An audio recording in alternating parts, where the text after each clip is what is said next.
တတိပဋ္ဌာန်တရား၄ပါးဆိုတာဘာတွေလဲဆိုတော့ကာယ ानु ပတနာတတိပဋ္ဌာန်ဝေဒနာ ानु ပတနာတတိပဋ္ဌာန်စိတ်တ ानु ပတနာတတိပဋ္ဌာန်ဓမ္မ ानु ပတနာတတိပဋ္ဌာန်ဆိုပြီးတော့တတိပဋ္ဌာန်တရား၄ပါးအဲ့ဒီတတိပဋ္ဌာန်တရား၄ပါးရှိတဲ့နေ့ကဒီကနေ့ဦးဇင်းတို့ကာယ ानु ပတနာတတိပဋ္ဌာန်ကိုဟောကြားရနာကြားရနော်ကာယ ानु ပတနာတတိပဋ္ဌာန်မှာဦးဇင်းတို့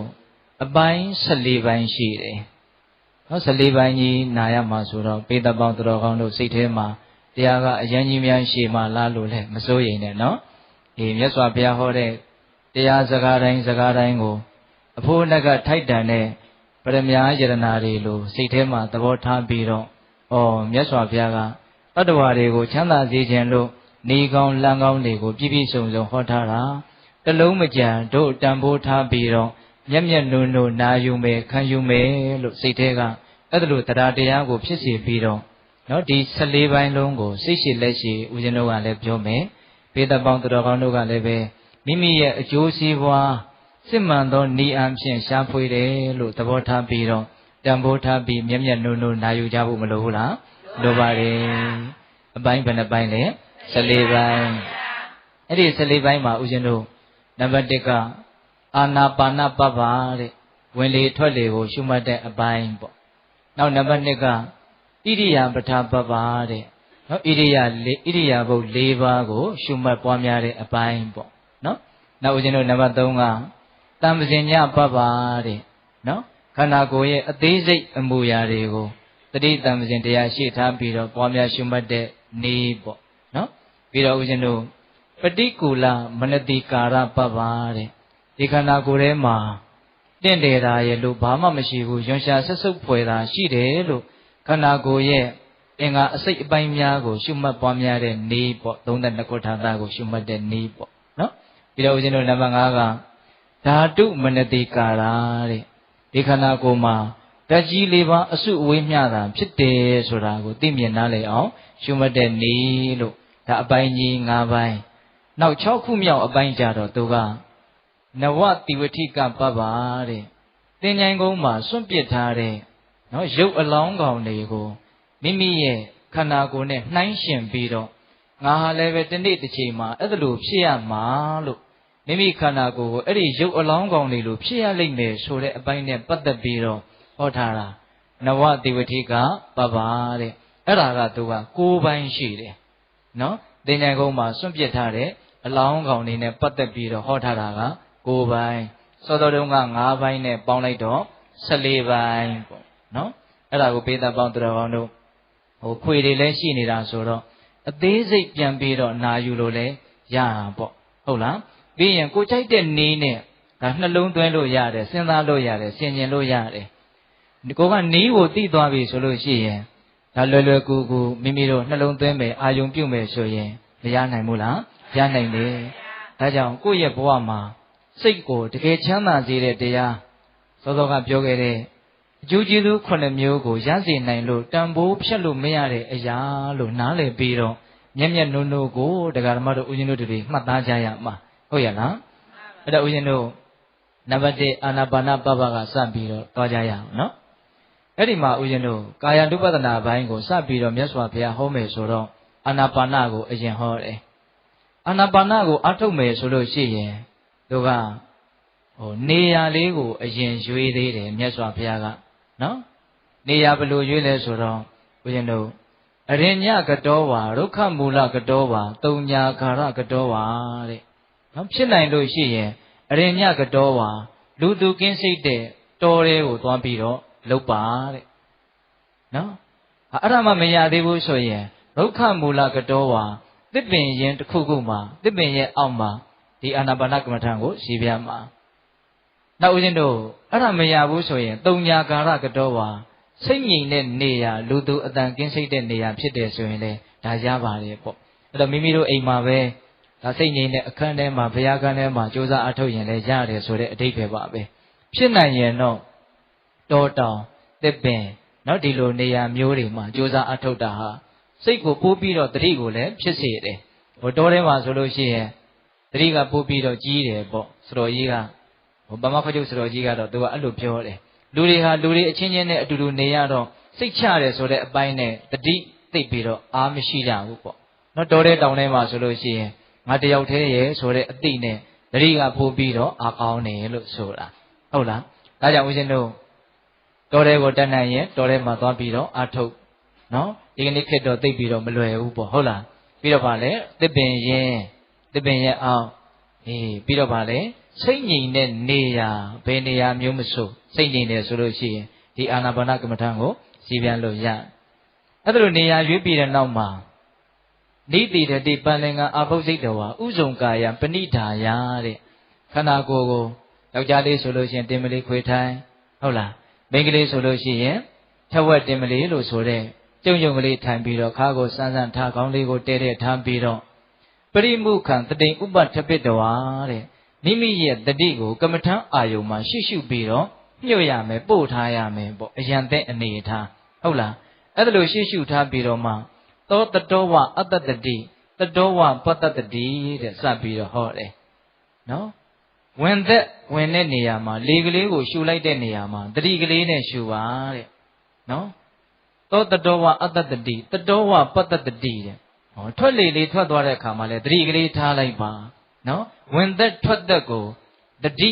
မပါဘဲနဲ့မဖြစ်စေနဲ့ပေါ့တတိပါပြီးတော့ဝင်ရမယ်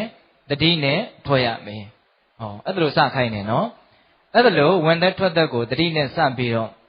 မလွတ်စေဘဲနဲ့ကြိုးစားအထုတ်လို့ခိုင်းပြီးတဲ့နောက်မှာဘာဆက်ဟောတုံဆိုတော့မြတ်စွာဘုရားကဒီကံဝအတ္တတံတော်ဒီကံအတ္တတံမိတိပဇာနာတိတဲ့နော်ဝင်သက်ကလေးကရှည်ရှည်လေးဝင်လာတယ်ဆိုရင်ရှည်ရှည်လေးဝင်လာတယ်လို့သိပါတဲ့ရှည်ရှည်လေးဝင်တယ်ဆိုတာကအတိုင်းအတာကြီးကိုပြောတာမဟုတ်ဝင်သက်ရဲ့ဝင်နေတဲ့အချိန်ကာလကြာတာကိုပြောတာဟုတ်လားလေကလေးရှူလိုက်တယ်ဘလောက်ကြာဖြစ်သွားသလဲဒါကိုသတိထားရမယ်ပေါ့နော်အဲ့ဒါလိုပဲထွက်သက်ကလေးကကြာထွက်သွားတယ်ဆိုရင်ကြာထွက်နေတယ်လို့သိရဒါကိုဒီကံဝအတ္တတံတော်ဒီကံအတ္တတံမိတိပဇာနာတိဝင်သက်ထွက်သက်ရှည်တယ်ဆိုလို့ရှိရင်အချိန်ကြာတယ်ဆိုရင်ကြာတယ်လို့သိပါတဲ့ဟုတ်လားပြီးတော့ရတ္တံဝအတ္တတံတော်ရတ္တအတ္တတံမိတိပဇာနာတိရတ္တံဝပတ္တတံတော်ရတ္တံပတ္တတံမိတိပဇာနာတိဝင်သက်ထွက်သက်တူတယ်အချိန်ကာလတူတယ်ဆိုရင်လည်းပဲဒါတူတယ်လို့သိပါတဲ့ဟောအရှိအတူနှစ်မျိုးရှိသွားပြီနော်နောက်ပြီးတော့သုံးခုမြောက်ဘာပြောလဲဆိုတော့သဗ္ဗကာယသင်္ခါရအတ္တသိတ္တမိတိသဗ္ဗကာယပဋိတံဝေဒီအတ္တသိတ္တမိတိသိက္ခတိသဗ္ဗကာယပဋိတံဝေဒီပတ္တသိတ္တမိတိသိက္ခတိတဲ့ဝင်သက်ထွက်သက်ကိုအစအလေအဆုံးအကုန်လုံးသိပြီးတော့ဝင်သက်ထွက်သက်အပေါ်မှာတတိကိုအဲ့ဒါလောက်ဆွဲဆွဲမြဲမြဲထားပြီးတော့ဝင်သက်ထွက်သက်ကိုဖြစ်စေရမယ်တဲ့ဆိုလိုတာကလေကလေးဝင်လာတယ်နော်လေကလေးဝင်လာတယ်ဆိုလို့ရှိရင်အဲ့ဒီလေကလေးကဘလို့စပြီးတော့ဝင်လာတယ်လေအလေပိုင်းမှာဘလို့ရှိလေဝင်သက်ကလေးပြီးသွားတော့ဘလို့လေးပြီးသွားတာလေသိရအဲ့ဒါလိုပဲထွက်သက်ကလေးထွက်သွားတယ်ဆိုရင်လည်းပဲဘလို့စထွက်လာလေပြီးတော့ဘလို့နေလေဘလို့ဆုံးသွားလေလို့ဝင်သက်ထွက်သက်ကိုတစ်ခုစီမှာအစအလေအဆုံးသုံးပါးလုံးသိအောင်ကြိုးစားရမယ်တဲ့အဲ့ဒါကိုဦးဇင်းတို့သဗ္ဗကာယပဋိတံဝေဒီလို့အဲ့ဒါလိုမြတ်စွာဘုရားဟောတယ်ဒါဦးဇင်းတို့အသေးစိတ်ကြီးပြောဖို့အချိန်ကအများကြီးရမှာမဟုတ်ဘူးเนาะနောက်ပိုင်းမှာပြောစရာတွေအများကြီးကြံတယ်ဟုတ်လားဒါဦးဇင်းတို့ပိဋကပေါင်းတော်ကောင်းတို့အကျဉ်းမြင့်လေးပဲဒါပြောပြနောက်၄ခုမြောက်ကြတော့မြတ်စွာဘုရားကဘလို့ညွှန်ကြားလဲဆိုတော့ပတ္တံပယံကာယသင်္ခါရအတ္တသိတ္တမိတိသိက္ခတိတဲ့နော်ယုံရင်းနဲ့ဝင်သက်ကိုနူးညံ့သိမ်မွေ့စေပြီးတော့ဝင်အောင်ကြိုးစားရမယ်တဲ့ဟုတ်လားလေကလေးကအစာပိုင်းလုံးကကြမ်းကြမ်းထမ်းထမ်းဝင်နေတာကိုအဲ့လိုမျိုးကြမ်းမသွားစေရဘူးနုနုညံ့ညံ့သိမ်သိမ်မွေ့မွေ့လေးဖြစ်အောင်ကြိုးစားရမယ်ဒါကတမင်ဖြစ်အောင်လုပ်တာမဟုတ်တမင်ဖြစ်အောင်လုပ်เสียရမလို့ပြီးတော့ဦးဇင်းတို့ပြောပြမယ်အဲ့လိုပဲထွက်လေလေးထွက်သွားတဲ့အခါမှာလဲယုံရင်းကြမ်းထမ်းတဲ့ထွက်လေကိုနူးညံ့သိမ်မွေ့အောင်ဖြစ်စေပြီးတော့တတိကိုထားပြီးတော့အဲ့လိုကြိုးစားရမယ်တဲ့အဲ့ဒါဦးဇင်းတို့ဒီအာနာပါနကမ္မဋ္ဌာန်းကိုအရှိအတူအလုံးစုံကိုသိပြီးတော့ယုံရင်းကြမ်းထမ်းတာကိုနူးညံ့သိမ်မွေ့စွာဖြစ်စေပြီးတော့ဝင်သက်ထက်ဆက်ကိုအဲ့လိုဖြစ်အောင်ကြိုးစားရမယ်ဆို၄မျိုးမဟုတ်ဘူးလားဟောတယ်အဲ့ဒါဦးဇင်းတို့အာနာပါနကမ္မဋ္ဌာန်းကိုတကယ်လက်တွေ့စီးပြန်တဲ့အခါမှာစိတ်ကိုဒီဝင်လေထွက်လေရဲ့ထိခိုက်ရာနေရာကိုစုပ်စိုက်ပြီးတော့အာယုံပြုတ်ပြီးတော့ မှတ်ရမယ်ပွားများရမယ်နော်ဝင်လေထွက်လေလေးဝင်လာတယ်ထွက်သွားတယ်ဆိုရင်လေကလေးနဲ့နှာသီးပြားတနေရာသို့မဟုတ်တချို့နှကန်းတိုတဲ့လူတွေဆိုရင်အထက်နှကန်းကလေးမှာလာပြီးတော့ထိခိုက်နေတာကိုမသိနိုင်ဘူးလားသိနိုင်တယ်အဲ့ဒါလို့ထိတဲ့နေရာတနေရာလေးကိုစိတ်ဆိုင်ပြီးတော့ဝင်တိုင်းအဲ့ဒီထိတဲ့သဘောကိုသိထွက်တိုင်းလည်းအဲ့ဒီထိတဲ့သဘောကိုသိနေလို့ရှိရင်ရှည်ရှည်ဝင်တယ်ဆိုတာလည်းသိတယ်ရှည်ရှည်ထွက်သွားတယ်ဆိုတာလည်းသိတယ်ဆိုလိုတာကဝင်လေဟာကြာတယ်ဆိုတာကိုလည်းသိတယ်ထွက်လေကြာတယ်ဆိုတာကိုလည်းသိတယ်အဲ့ဒါလိုပဲမကြာဘူးခဏလေးပဲဝင်ပြီးတော့ခဏလေးပဲထွက်သွားတယ်လို့အဲ့လိုလည်းသိတယ်ဟုတ်လားပြီးတော့အဲ့ဒီဝင်လေထွက်လေရဲ့အစအလယ်အဆုံးဆိုတဲ့ယခုနကပြောခဲ့တဲ့အချက်တွေကိုလည်းသူအသေးစိတ်သိလာတယ်ဆိုလိုတာကစိတ်ကငြိမ်းလာတဲ့အခါမှာဝင်လေထွက်လေရဲ့သဘောတဘာဝကိုအသေးစိတ်ပို့ပြီးတော့သိသွားတာဟုတ်လားအဲ့ဒါတဖြည်းဖြည်းနဲ့တမာတိအားကောင်းလာပြီဆိုတော့နောက်ဆုံးမြတ်စွာဘုရားညွှန်ကြားထားတဲ့နော်ပတ္တံပယံကာယသင်္ခါရအတ္တသိတ္တမိတိသိက္ခတိယုံရင်ကြံထမ်းတဲ့ဝင်လေကိုနူးညံ့သိမ်မွေ့စေရမယ်ဆိုတာကိုကနူးညံ့သိမ်မွေ့အောင်တမင်လုပ်တာမဟုတ်ဘူးဒီထိတာလေးကိုသိနေရင်နဲ့ဝင်လေလေးကတဖြည်းဖြည်းနဲ့နူးညံ့သွားတယ်အဲ့ဒါကိုအာယုံကိုမထင်ရှားဘူးဆိုပြီးတော့ဝင်လေကိုထင်ရှားအောင်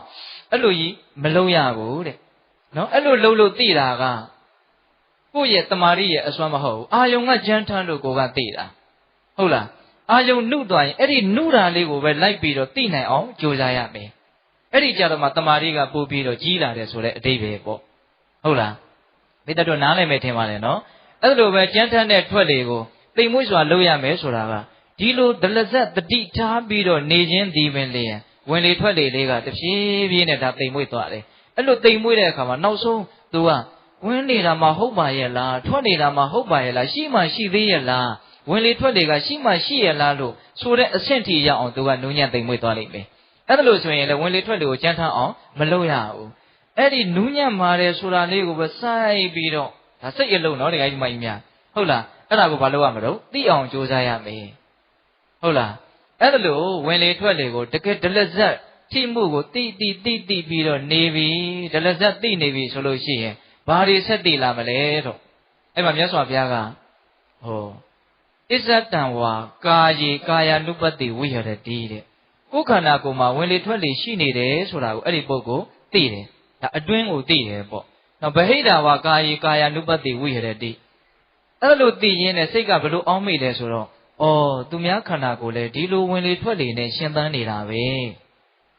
ဝင်လေထွက်လေဟာတကယ်တမ်းက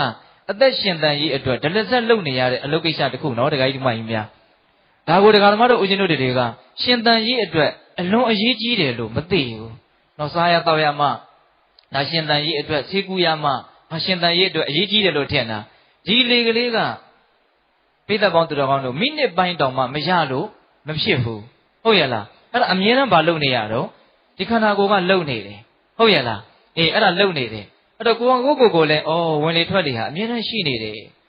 ရိုးလေးဒါကသိပ်ပြီးတော့မဆမ်းဘူးမလေးနဲ့ဘူးလို့မထင်နဲ့ဒီအတွေးလေးတွေကဟုတ်လား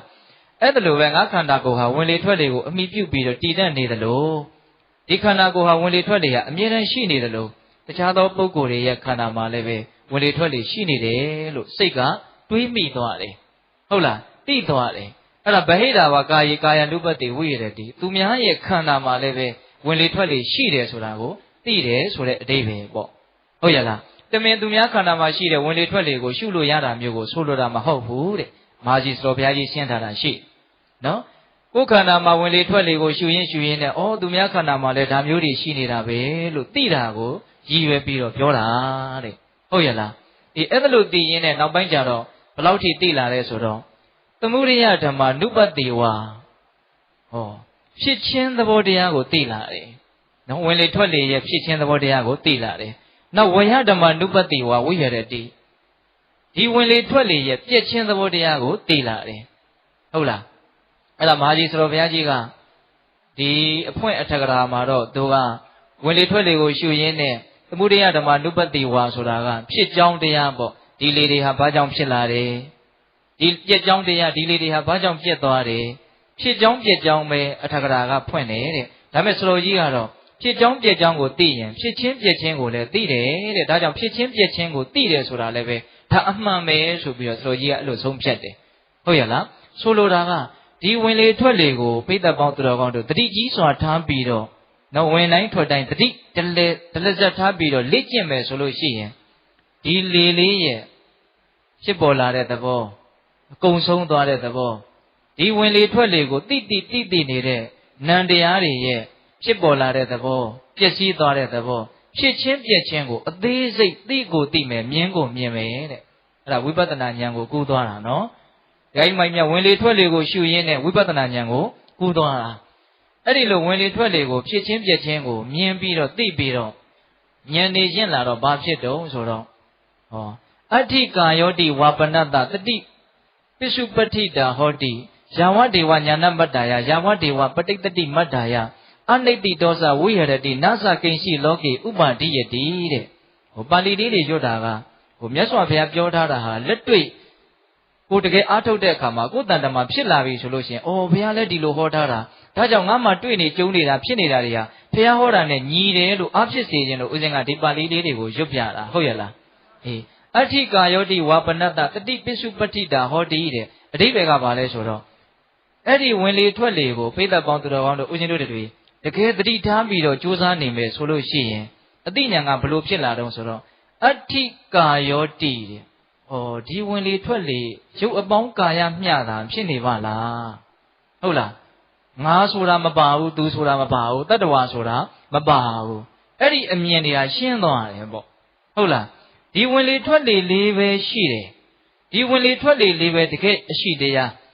ဟုတ်လားဝင်လေထွက်လေရတကယ်တမ်းကတော့ခန္ဓာကိုယ်တစ်ခုလုံးနဲ့ဆက်ဆက်နေတာပါဝင်လေထွက်လေကိုသိမယ်ဆိုရင်ခန္ဓာကိုယ်တစ်ခုလုံးကိုသိနိုင်တယ်မြင်နိုင်တယ်ဟုတ်ရဲ့လားအဲ့ဒီလိုကာယကိုကဒါကာယ ानु ပတ္တနာသတိပဋ္ဌာန်နဲ့ပဲပါတာနော်အေးသတိကလေးထားနေလို့ရှိရင်ငါသူတစ်ပါးဆိုတဲ့အမြင်တတ္တဝါပုဂ္ဂိုလ်ဆိုတဲ့အမြင်တွေကင်းကွာပြီးတော့ဒီသဘောကလေးတက်ပဲဖြစ်နေတာဟောအဋ္ဌိကာယောတိဝါပနတ္တတတိပိစုပဋ္ဌိတာဟောတိတဲ့တတိကလေးကအဲ့လိုလေးအတိကလေးကအဲ့လိုလေးဝင်လာတယ်ငါဆိုတာမရှိဘူးသူဆိုတာမရှိဘူးဒီယုတ်တဘာဝတက်ဒီယုတ်ကိုသိနေတဲ့နံတဘာဝတက်ဒါတွေပဲဖြစ်နေတာဒီကာယပဲဖြစ်နေတာအပေါင်းအစုပဲဖြစ်နေတာလို့သိလာတယ်တဲ့တတိရလာတယ်ပေါ့တတိအမှတ်ရတဲ့သဘောဖြစ်လာတယ်ဟုတ်လားအဲ့ဒီတတိဟာတဲ့ယာဝဒေဝညာဏမတ္တာယအတိညာဏ်ကိုတိုးပွားဖို့အလို့ငါဖြစ်တယ်တဲ့အဲ့ဒီတတိလေးဟာဘာကိုတိုးဖို့အတိညာဏ်တွေတိုးဖို့ဖြစ်တယ်တဲ့ဟုတ်လားယာဝဒေဝပဋိတ္တိမတ္တာယတဲ့တဖန်တတိကိုတိုးပွားစေုံငါဖြစ်တယ်တဲ့ဆိုလိုတာကဒီကာယပဲဖြစ်နေတယ်ငါသူတစ်ပါးယောက်ျားမိန်းမမပါဘူးဒါလေးပဲဒီရုပ်သဘောလေးပဲဖြစ်နေတယ်သဘောလေးမျှဖြစ်နေတယ်လို့သိတဲ့အတိကလေးဟာတဲ့ဉာဏ်တိုးဖို့ဖြစ်တယ်တတိတိုးဖို့ဖြစ်တယ်တဲ့ဟောအားရတရားကောင်းတယ်နော်တတိတွေဉာဏ်တွေဆိုတာဒီနည်းနဲ့တိုးပွားပြီးတော့ယူရတာဟုတ်လားတဲ့အဲ့ဒီမှကြီးများအေးအဲ့ဒါဟာတတိတိုးဖို့ဉာဏ်တိုးဖို့ဖြစ်တယ်တဲ့ဒါတွေမကဘူးတဲ့နသလောကေကိဉ္စီဥပန္တိယတိနော်ဟောဒီလောကကြီးမှာတစုံတစ်ခုကိုမြမစွဲလမ်းမဲနဲ့တဏှာဒိဋ္ဌိဖြင့်မမှီတွေ့ပဲနဲ့နော်တခေချမ်းချမ်းသာသာတန်ရှင်းအဲ့ဒီချိန်မှာသူဟာအစဉ်မြင့်မြင့်နေနိုင်တယ်တဲ့နော်ဆွဲလန်းမှုကိုအဲ့ဒီချိန်မှာခွာထားတာလို့ဆိုလိုတာအကြံပြင်းဟုတ်ရဲ့လားအဲ့တော့ဘေးသဘောသူတော်ကောင်းတို့အာနာပါနကိုရှုရင်းနဲ့ဇက်တိုက်ဖြစ်ပေါ်လာတဲ့သဘာဝလေးတွေကိုဒါဥစဉ်ကအကျေတဝန့်ပြောပြတာအဲ့ဒီနေရာမှာဘေးသဘောသူတော်ကောင်းတို့နောက်ပြောတဲ့အပိုင်းတွေကြတော့ဒီလောက်ဥစဉ်တို့အသေးစိတ်အကျေတဝန့်ပြောဖို့အချိန်ရမှာမဟုတ်နော်ဒါကြောင့်အခုပြောတာကိုတိတိကျကျတစ်ခါတည်းမှတ်ခဲ့ဟုတ်လားအာနာပါနကိုနီးလေးမျိုးနဲ့မြတ်စွာဘုရားမညွှန်ကြားဘူးလားဟုတ်လားဒီကရှည်တယ်ဆိုတာရဲ့ရတ္တတိုးတယ်ဆိုတာရဲ့ဟုတ်လားတပ္ပကာယပဋိတံဝေဒီအစအလယ်ဆုံးကိုသိရမယ်ဆိုတာရဲ့ဟုတ်လားပတ္တံပယံကာယသင်္ခါရအတ္တသိတ္တမိတိဟုတ်လားယုံရင်ကြံတန်းတာကိုနုညံ့စေရမယ်ဆိုပေါ့၄မျိုးမဟုတ်လားဟောတယ်အေးအပြိုင်ပိဋကပေါင်းသူတော်ကောင်းတို့ကြိုးစားအားထုတ်တဲ့အခါမှာငါတန်တမှာဒါရှိသလိုသူများတန်တမှာလည်းဒီလိုတွေဖြစ်နေတာပါလားလို့ဟောသိလာတယ်ဉာဏ်ကလေးတွေဘာဖြစ်လာတော့များလာတယ်သောဘုံလေးကဟုတ်ရလားပြီးတော့ဘာတော့သမုဒိယဓမ္မနုပတ္တိဝါနော်ဖြစ်ချင်းသဘောတရားတွေကိုသိလာတယ်ဝိညာဓမ္မနုပတ္တိဝါပြည့်ချင်းသဘောတရားတွေကိုသိလာတယ်ဟောဖြစ်ချင်းပြည့်ချင်းကိုသိတဲ့အဆင့်ထိဉာဏ်ကဘာဖြစ်လာတော့တက်လာတယ်ဒါတွေမကဘူးအဋ္ဌိကာယောတိဝါပနတ္တ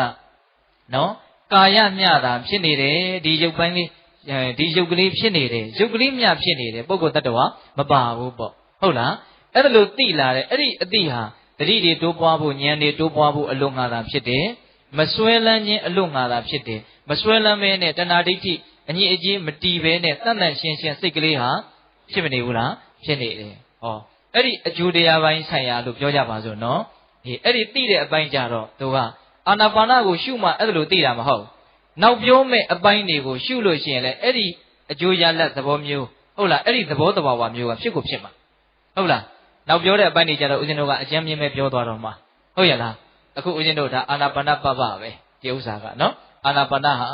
အဓိကပါလေဝင်လေထွက်လေထိတဲ့နေရာလေးကိုစူးစိုက်ပြီးတော့ဒါလေးကိုတတိမလွတ်စေနဲ့ထီတိုင်းပဲသိအောင်လုပ်နေနော်ထီတိုင်းပဲသိအောင်လုပ်နေနောက်တော့ဝင်လာထွက်တယ်ဆိုတာထက်ထိတယ်ဆိုတာကပိုးပြီးတော့တင်ရှားလာတယ်နော်ဝင်နေတာလားထွက်နေတာလားဆိုတာကိုသုံးသပ်တာထက်ဟုတ်လားဝင်လဲထိတာပဲထွက်လဲထိတာပဲလေသူဟာကဟုတ်တယ်မဟုတ်လားအေးအဲ့တော့ပိဋကပေါင်းသူတော်ကောင်းတို့ဒါဦးဇင်းတို့အာနာပါနရှုမှတ်ပွားများတဲ့နေပေါ့ဟုတ်လားအဲ့ဒီတိုင်းရှုမှတ်ပွားများသွားလို့ရှိရင်ဒါဖြစ်ချင်းပြချင်းကိုသိပြီးတော့နော်တတိတွေဉာဏ်တွေတိုးတက်လာပြီးတော့နောက်ကိလေသာကင်းကွာပြီးတော့နောက်ဆုံးမဉ္ဇဉ်ဖွဉ္ဇဉ်ကိုမရနိုင်ဘူးလားရနိုင်တယ်ဒါဒီတစ်ပိုင်းလေးနဲ့ရနိုင်တယ်ဆိုကြပါစို့သမုဒ္ဒရာကိုသွားတယ်စိတ်ကန်းတွေအများကြီးရှိတယ်ကိုယ်စိတ်ကန်းကဆင်းမှဒီစိတ်ကန်းကဆင်းမှမဟုတ်ဘယ်စိတ်ကန်းကဆင်းသမုဒ္ဒရာတွေကိုရောက်နိုင်တာပဲဒီအာနာပါနတစ်ခုတည်းနဲ့တရားဓမ္မတို့တကယ်လုံးလဝရိယပြင်းထန်စွာကြိုးစားမယ်ဆိုလို့ရှိရင်နိဗ္ဗာန်ချမ်းသာကိုမျက်မှောက်ပြုနိုင်တယ်ဟုတ်ရဲ့လားဒါပေမဲ့မြတ်စွာဘုရားကကာယ ानु ပဒနာသတိပဋ္ဌာန်မှာဒါနိဗ္ဗာန်တည်းဟူသောပင်လယ်ကြီးကိုဝင်ဖို့အတွက်စိတ်ကန်းကြီး14ခုဟောထားတယ်လို့နားလည်ရမှာနော်ဝင်တဲ့အခါမှာဒါကကြိုးစားတဲ့အခါမှာကိုယ့်ရဲ့စိတ်နဲ့ကိုက်ညီဖို့ကိုယ့်ရဲ့ဇေယိုက်နဲ့ကိုက်ညီဖို့လဲလိုတာပေါ့လေဒါတိများသောအားဖြင့်တော့ကြိုးစားကြည့်ရင်တော့ကိုက်ညီကြမှာပါကြီးပြီလေတို့ဦးစင်းကတော့ထင်ပါတယ်ဟုတ်ရဲ့လားဘယ်ကမ္မထမ်းကိုပဲကြိုးစားတကယ်ကြိုးစားရင်တော့ဖြစ်မှာပါပဲဟုတ်ရဲ့လား